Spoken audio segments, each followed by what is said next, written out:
الحمد لوليه والصلاة على نبيه، أما بعد.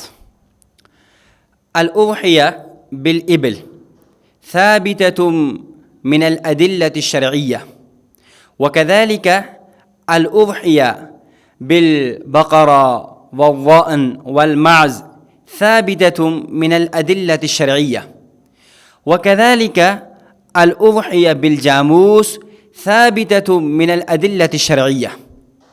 الدليل الأول الحديث الصحيح الذي أخرجه الإمام الدارمي رحمه الله تعالى في كتابه مسند الفردوس بماثور الخطاب، يقول: عن علي رضي الله تعالى عنه: الجاموس تجزئ عن 7 في الأضحية.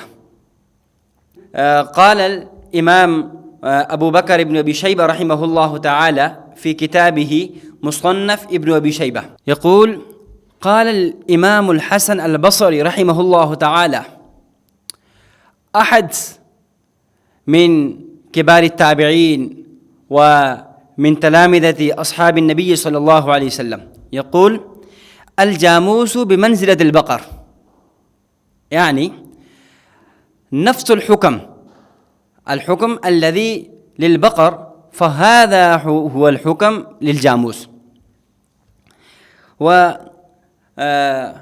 ويمكن أن تتعجبوا كيف هذا الحديث،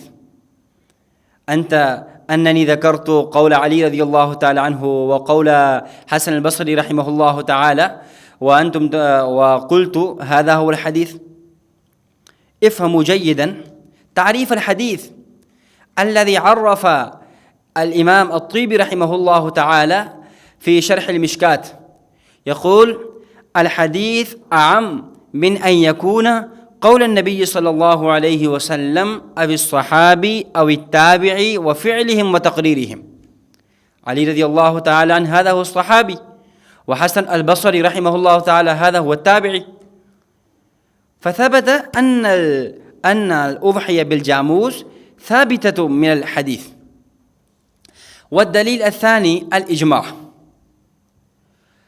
قال الإمام ابن المنذر رحمه الله تعالى في كتابه المسمى كتاب الإجماع لابن المنذر، يقول: أجمعوا على أن حكم الجواميس حكم البقر. والدليل الثالث القياس. قال الإمام سفيان الثوري رحمه الله تعالى: تحسب الجواميس مع البقر. وهذا نقل الإمام ابن الرزاق رحمه الله تعالى في مصنف عبد الرزاق. تحسب الجواميس مع البقر، يعني مثلا نصاب الزكاة، تريد أن كيف تعطي زكاتك، كيف أدي زكاتك، فعليك أن تحسب زكاتك بالجواميس حسب البقر. وكذلك نفس القول إمام مالك رحمه الله تعالى، يقول: إنما هي بقر كلها، يعني الجاموس إنما هي بقر كلها. وكذلك يكتب في مقام آخر: الجواميس والبقر سواء، يعني نفس الحكم الجواميس البقر.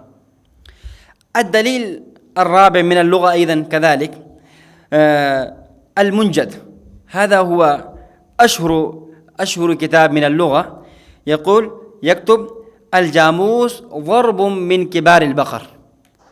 ضرب أي نوع قسم، الجاموس قسم من البقر. فثبت من الدلائل القوية أن الجاموس نوع وقسم وضرب من البقر، فلذا تجوز الأضحية بالجاموس كما تجوز الأضحية بالبقرة. نسأل الله تعالى أن يوفقنا كل ما يرضاه.